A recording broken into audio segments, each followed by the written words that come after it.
आज हम हिंदी वाटिका से पाठ 6 बोल अनमोल पढ़ते हैं। ये बहुत ही सुंदर पाठ है और कभी-कभी ऐसा होता है कि हम किसी ऐसी परिस्थिति में होते हैं जहाँ हमें किसी की मदद की आवश्यकता होती है। पर वह मदद मदद हमें कब प्राप्त होती है?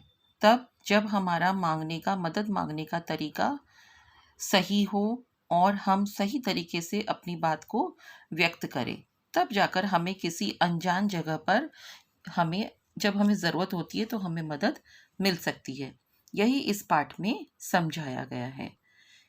पाठ बोल अनमोल। बोल का मतलब हम जो बोलते हैं वो, और वह जो हम बोल रहे हैं वो अनमोल है, जिसका कोई मूल्य नहीं है। हम अपनी बोली के द्वारा किसी का दिल जीत सकते हैं, किसी का मन जीत सकते हैं और अपनी बोली के द्वारा ही हम किसी को अपना बना सकते हैं। हम देखते हैं ना, कोयल कितना मीठा बोलती है और सब कोयल को पसंद करते हैं। और आपको पता है कौवा कितना कर्कश आवाज़ उसकी, जो किसे कोई भी पसंद नहीं करता।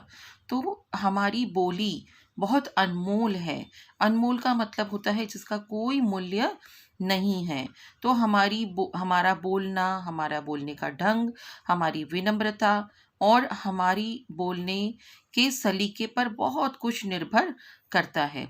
और बच्चों, आप सब लोगों के साथ बात करते हैं तो आपका तरीका ऐसा होना चाहिए कि आप अपनी बोली में आपके जो भी आप अपनी बात को व्यक्त कर रहे हैं या किसी के साथ बातचीत कर रहे हैं तो उसमें उद्दंडता नहीं होनी चाहिए, एक विनम्रता होनी चाहिए। पाठ परिचय। किसी अनजान जरूरतमंद की मदद हम करें या न करें, यह मदद मांगने के तरीके पर निर्भर करता है। उसकी बोलचाल से यह तय होता है कि वह भला है या चालाक। देखो कितनी बड़ी बात बोली। अगर कोई व्यक्ति है भोला है या बहुत चालाक है, वो कैसे पता चलता है? वो बोलता है, जो बातचीत करते हैं उसी से हमें ये चीज़ पता लग जाती है। हम इस पाठ के कुछ शब्दों के अर्थ को लेते हैं। किराने की दुकान। किराने की दुकान, आप सबके घर के आसपास किराने की दुकान होगी जहां दाल चावल आदि घरेलू सामान मिलता है। मतलब आपको आवश्यकता होती है तो आप किराने की दुकान से अपनी आवश्यकता की चाय पत्ती, चीनी, दाल चावल आदि चीज़ें लाते हैं, उसे हम कहते हैं किराने की दुकान। अलाव, ये आपके लिए नया शब्द है। अलाव किसे कहते हैं? अलाव का अर्थ होता है तापने के लिए जलाई हुई आग। तापना मतलब जो आग लगाते हैं और उससे जो गर्मी निकलती है। और जब सर्दियाँ बहुत तेज होती है तो आपने देखा होगा कुछ लकड़ी के टुकड़े या कुछ कागज़ वगैरह सब इकट्ठा करके लोग उसको जलाते हैं और अपनी ठंड को दूर भगाते हैं। तो छोटी छोटी लकड़ियों को जो जलाते हैं और उस आग को, उस तापने के लिए जो आग जलाई जाती है जिस पे खाना वगैरह नहीं बनता, उसको सिर्फ सर्दी दूर भगाने के लिए जलाते हैं, उसके कहते हैं अलाव। अनसुनी। अनसुनी का मतलब होता है न सुनना, यानी ध्यान न देना। जिसे हम ध्यान से नहीं सुनते उसे हम कहते हैं अनसुनी। इसके बाद का शब्द है आय। आय का अर्थ होता है आमदनी, इनकम। प्रभाव। प्रभाव शब्द का अर्थ है असर। जैसे अभी आपको समझाया जाए कि देखो विनम्रता से बोलना चाहिए और इस बात का अगर आपके ऊपर असर होता है, प्रभाव होता है, तो आप अपनी बोली में क्या लाएंगे? विनम्रता को लेकर आएंगे। वृद्ध कहते हैं। वृद्ध किसको कहते हैं? वो तो सबको पता है। वृद्ध का अर्थ होता है बूढ़ा। जो वृद्ध व्यक्ति होता है, जिसकी उम्र बहुत अधिक बढ़ गई होती है, उसे हम कहते हैं बूढ़ा व्यक्ति, वृद्ध व्यक्ति। नसीहत। नसीहत कहते हैं किसी सीख को। जैसे कोई कार्य करने के लिए आपके बड़े जो होते हैं वो आपको कोई सीख देते हैं, उसे हम कहते हैं नसीहत का अर्थ हुआ सीख। अब हम इस पाठ को पढ़ते हैं। शशांक एक दुकानदार था। वह छोटे से गांव में किराने की दुकान चलाता था। आसपास के कई गांवों में ऐसी और कोई दुकान नहीं थी। इस कारण शशांक की अच्छी आय हो जाती थी। दुकान में सामान भी जल्दी ही खत्म हो जाता था। दुकान का सामान लेने शशांक को बार बार शहर जाना पड़ता था। देखो, शशांक एक दुकानदार था। देखो आपको चित्र है, शशांक जनरल स्टोर आपको दिख रहा है। ये जो व्यक्ति है वो क्या है? दुकान चलाता है, वो दुकानदार है। दुकानदार किसको कहते हैं? जो दुकान में सामान बेचता है उसे हम कहते हैं दुकानदार। तो ये शशांक नाम का एक दुकानदार था जो एक छोटे से गांव में किराने की दुकान चलाता था। हमने किराने की दुकान मतलब आपने समझ लिया, दाल, चावल, चीनी, ये सब घरेलू सामान जो बेचते हैं उसे हम कहते हैं किराने की दुकान। आस-पास के कई गाँवों में ऐसी कोई दुकान नहीं थी। गाँव में बहुत दूर-दराज दुकानें होती हैं, तो इस तरह की कोई दुकान नहीं थी। तो इस कारण शशांक की अच्छी आय हो जाती थी, यानी कि उसका सामान बहुत बिक जाता था। उसकी दुकान अच्छी चल रही थी और उसे पैसे भी अच्छे मिलते थे। दुकान में सामान भी जल्दी ही खत्म हो जाता था। जब सामान सब लोग ले जाते थे, तो उसका सामान जल्दी खत्म हो जाता था। दुकान का सामान लेने शशांक को बार-बार कहाँ जाना पड़ता था? शहर, क्योंकि वो गाँव था और वो शहर से और सामान को लेके आता था। एक दिन क्या हुआ, अब हम आगे बढ़ते हैं। एक दिन कड़ाके की ठंड पड़ रही थी। कड़ाके की ठंड मतलब बहुत ज़ोर की ठंड पड़ रही थी और बहुत ज़्यादा ठंड थी। शशांक को दुकान का कुछ सामान खरीदने के लिए शहर जाना पड़ा। देखो, अब उसको सामान लेने के लिए वहाँ शहर जाना पड़ा। वह सामान खरीद कर जल्दी लौटना चाहता था। क्यों? क्योंकि ठंड बहुत थी, पर देर हो गई। हाथों में बहुत ज़्यादा सामान होने से चाल धीमी हो गई थी। अब बहुत सारा सामान उठाया था, तो चाल धीमी गई और ठंड के दिनों में वैसे ही आपको पता होगा कि दिन छोटा हो जाता है और रात लंबी होती है। और वो जल्दी जाना चाहता था, पर उसको क्या हो गई? देर हो गई, क्योंकि सामान उसके हाथों में था और वो धीरे-धीरे चल रहा था, तेज नहीं चल पा रहा था। चलते-चलते शशांक की हिम्मत जवाब देने लगी। देखो क्या हो गया, वो थक गया। ठंडी हवा अपना पूरा असर दिखाने लगी। ठंड भी धीरे-धीरे बढ़ती जा रही थी। अंधेरा भी हो चला था। ठंड, हवा और अंधेरे के कारण शशांक बहुत ही घबरा गया। क्या हुआ शशांक, क्या हुआ? बहुत घबरा गया। वह ठहरने के लिए जगह ढूँढने लगा। अब उसे लगा कि अब मुझे रुकना पड़ेगा, क्योंकि अंधेरा तो बहुत हो गया था और उसको डर भी लगने लगा था। उसने इधर-उधर नज़र दौड़ाई। उसे दूर एक झोंपड़ी में रोशनी दिखाई दी। उसके कदम उस झोंपड़ी की ओर बढ़ गए। जब उसने झोंपड़ी देखी, झोंपड़ी मतलब घास-फूस की का कच्चा जो घर बना रहता है, उसे हम कहते हैं झोंपड़ी। और उसमें उसे थोड़ा-सा प्रकाश, रोशनी दिखाई दी और उसे लगा वहाँ पे कोई होगा, तो उसके कदम उस झोंपड़ी की ओर बढ़ गए। झोंपड़ी के पास पहुंचकर शशांक ने देखा कि उस झोंपड़ी के बाहर अलाव जल रहा है। हमने अभी समझा था अलाव क्या होता है। अलाव का अर्थ होता है तापने के लिए जलाई हुई आग। और एक वृद्ध व्यक्ति आग ताप रहा है। कोई व्यक्ति था वृद्ध बूढ़ा, जो आग को क्या कर रहा था? ताप रहा था। शशांक को लगा कि उसे भी अलाव के पास जाकर अपने शरीर को गर्माहट देनी चाहिए। यदि ऐसा नहीं किया तो ठंड से हाथ पांव अकड़ सकते हैं। अब ठंड बढ़ती जा रही थी और उसके हाथ पांव जैसे जकड़ जाते हैं, ऐसा उसे लगा कि अकड़ सकते हैं। शशांक ने उस वृद्ध पर अपना प्रभाव डालने के लिए कहा, मैं इस इलाके का इकलौता दुकानदार हूँ। मुझे आग तापने के लिए अलाव के पास बैठने दो। देखो अब इसने क्या कहा। उसने अपना कोई परिचय नहीं दिया और क्या करा उसने? उस व्रत के ऊपर अपना रौब झाड़ने के लिए, अपना प्रभाव दिखाने के लिए, अपना असर उस पर असर हो जाए, इसके लिए उसने कहा, मैं इस इलाके का इकलौता दुकानदार हूँ। ऐसे कहा जैसे कि मैं पता नहीं कुछ बहुत बड़ा आदमी हूँ। ऐसे उसने कहा, मैं इकलौता दुकानदार हूँ और मुझे आग तापने के लिए अलाव के पास बैठने दो। आग ताप रहे उस वृद्ध ने शशांक की बात सुनकर भी अनसुनी कर दी। क्या कर दिया उसने? उसने उसकी बात सुनी और सुनकर भी उसने इसका अनसुनी मतलब क्या करा? उसने कोई ध्यान नहीं दिया, उसका कोई उत्तर नहीं दिया और ऐसे कर दिया जैसे उसने कुछ सुना ही नहीं है। उसने शशांक को न बैठने को कहा।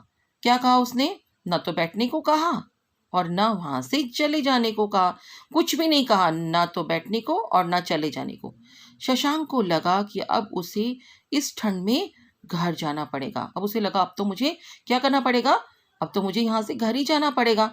थोड़ा आगे जाने के बाद वह कुछ सोचकर वापस लौटा और विनीत स्वर में बोला। अब देखो उसको क्या हुआ, उसे अपनी थोड़ी सी गलती समझ में आ गई और वो थोड़ा आगे गया, वहां से फिर वापस लौटा, कुछ सोचा, लौटा मतलब वापस आया और विनीत मतलब विनम्र स्वर में बोला, बाबा मैं ठंड से कांप रहा हूँ, मुझ पर दया करें, मुझे अलाव के पास बैठने दे ताकि मैं अपने आप को ठंड से बचा सकूं। अब इसने क्या करा, सीधे सीधे वो जो चाहता था वो उसने कहा उसे और अपनी बात को उसने उस व्रत के सामने रखा। अब अपना प्रभाव नहीं बताया उसने, और अपना असर नहीं डालने की कोशिश की। मैं हमेशा आपका आभारी रहूंगा। कितना विनम्रता से अच्छे से उसने इस बात को कहा। शशांक के बोल उस वृद्ध को भा गए। देखो, अब ये बोली ही तो है जो किसी को अपना बना लेती है। तो जो वो वृद्ध थे, उसने जब शशांक की बात सुनी तो उसको उसकी उसके जो बोल थे, उसने जो मुंह से शब्द निकाले थे, वो शब्द उसको भा गए, यानी उसको अच्छे लग गए, पसंद आ गए। उसने शशांक को अलाव के पास न केवल बैठने ही दिया, बल्कि उसे चाय बनाकर भी पिलाई। देखो कितनी बड़ी बात है, उसे बैठने भी दिया और उसे गर्मा गर्म चाय भी पिलाई। ठंड भी तो बहुत हो रही थी ना। शशांक को अपनी गलती का एहसास हो गया। अब उसे समझ में आ गया कि हाँ, मुझसे कहाँ गलती हुई है। उसने वृद्ध से क्षमा मांगते हुए कहा, बाबा मुझे क्षमा कर दीजिए। उसने माफी मांगी। मैंने पहले अपने घमंड में आपसे ठीक से बात नहीं की थी। अब इसने कबूल कर लिया और बोल भी दिया, शायद इसीलिए आपने मेरी सहायता करने से मना कर दिया था।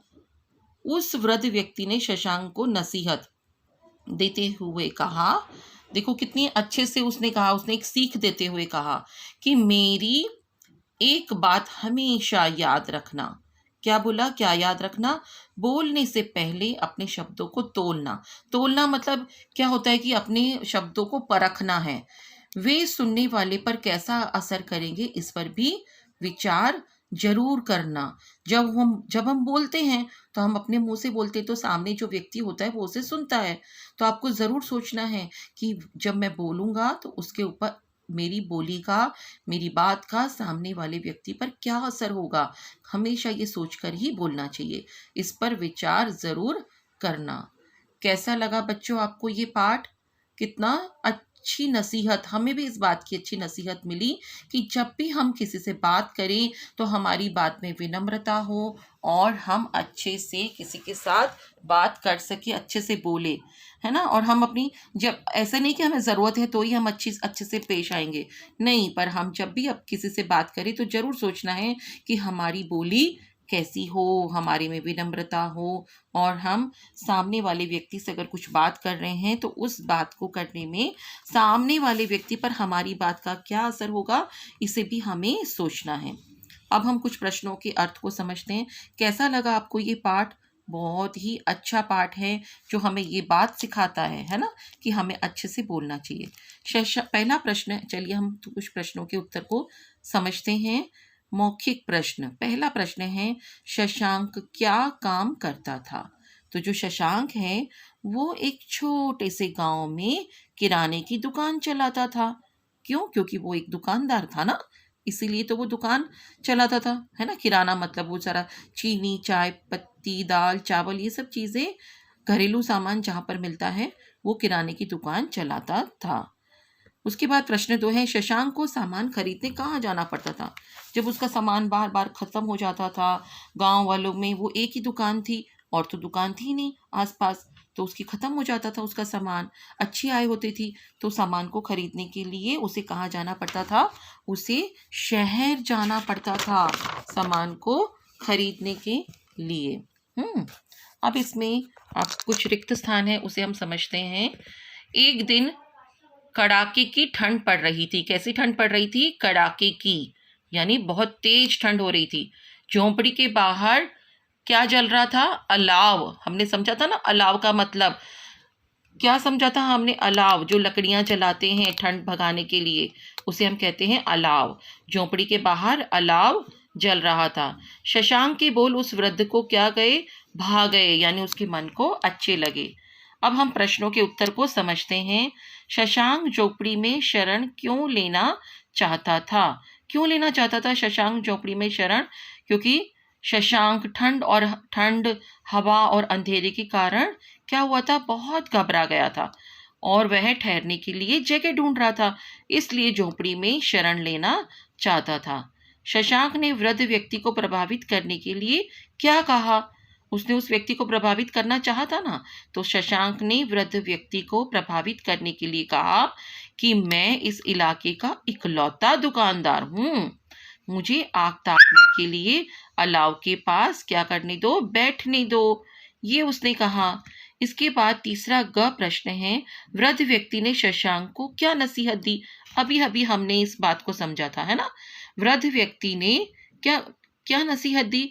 वृद्ध व्यक्ति ने शशांक को यह नसीहत दी कि बोलने से पहले अपने शब्दों को हमें क्या करना चाहिए, तोलना चाहिए। और कुछ भी बोलने से पहले हमें किस बात का ख्याल रखना चाहिए। प्रश्न घ, कुछ भी बोलने से पहले हमें विचार क्या करना चाहिए, हमें विचार करना चाहिए कि सुनने वाले पर इसका क्या असर होगा, इस बात का ख्याल रखना चाहिए। इसके बाद कुछ शब्द हैं जिसे आपको लिखने का अभ्यास करना है और बोलने का। प्रभाव, इकलौता, वृद्ध, व्यक्ति, ठंड, झोंपड़ी और शशांक। ठीक है, ये आपके जो शब्द हैं ये आप इसे अपनी पुस्तक में लिखेंगे।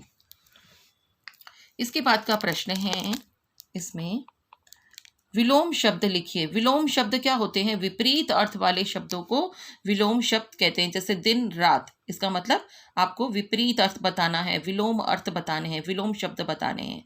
सर्दी, सर्दी मतलब ठंड, गर्मी मतलब बहुत गर्मी, जब आप गर्मी की छुट्टियां होती हैं, बहुत गर्मी होती है तो सर्दी का गर्मी। इसके बाद ख है तेज, तेज का विलोम शब्द होगा धीरे। जब आपको शब्द का अर्थ पता होगा तो आप इसका विलोम बता सकते हैं। अगर आपको तेज शब्द का अर्थ नहीं पता होगा तो आप विलोम शब्द इसका कैसे बताएंगे। तेज मतलब बहुत तेज से जो चलता है उसे तेज कहते हैं। तेज, तेज का विलोम होगा धीरे। अंधेरा, उसका होगा उजाला। अंदर, बाहर, गांव, शहर, सुंदर, कुरूप। ये हमने कुछ विलोम शब्द पढ़े। अब आपको प्रश्न 2, इनका स्वाद और रंग कैसा होता है लिखिए। आपको लिखना है कि कैसा स्वाद होता है और कैसा रंग होता है। अरे जलेबी तो सबने खाई होगी, ऐसा कोई नहीं होगा जिसने जलेबी नहीं खाई होगी, है ना बच्चों। जलेबी तो आपने सबने खाई होगी। देखो प्लेट में जलेबी पड़ी है और जलेबी किस रंग की होती है, केसरी।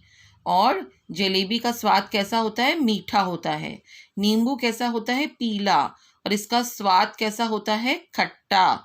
ओहो, करेला सबको पता है हरा होता है और कड़वा स्वाद होता है।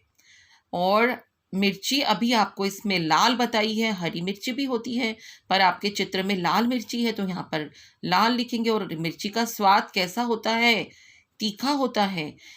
किसी वस्तु का स्वाद और रंग बताने वाले शब्द क्या कहलाते हैं, विशेषण। देखो आपको इसके साथ साथ विशेषण भी हमें समझ में आ गया कि कोई भी वस्तु जो होती है उसकी कोई विशेषता बताते हैं, उसे हम कहते हैं विशेषण।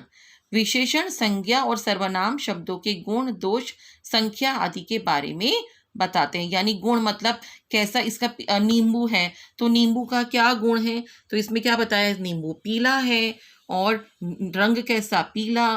फिर वो कैसा है तो खट्टा, यानी उसके हमें गुण पता लगे, रंग पता लगा।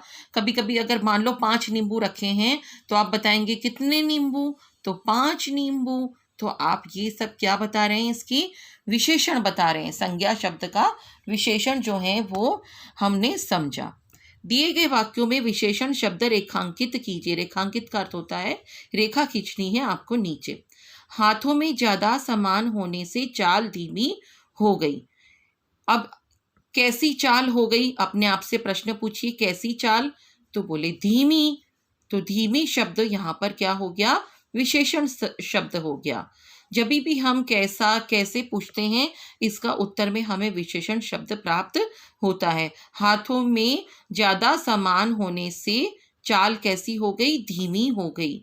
उसे दूर एक झोंपड़ी में रोशनी दिखाई दी, तो उसे दूर, अब इसमें संख्या आई ना, देखो संख्या आई ना, एक झोंपड़ी है ना, हमने अभी समझा था। तो एक झोंपड़ी में, तो एक शब्द जो है वो है विशेषण। वृद्ध व्यक्ति आग ताप रहा है। कैसा व्यक्ति आग ताप रहा है, वृद्ध व्यक्ति। इस कारण शशांक की अच्छी आय हो जाती थी। कैसी आय हो जाती थी, अपने आप से प्रश्न पूछो तो आपको उत्तर मिलेगा कि कैसी आय, अच्छी आय। तो अच्छी शब्द जो है वो हुआ विशेषण। तो आज हमने समझा पाठ 6 बोल अनमोल।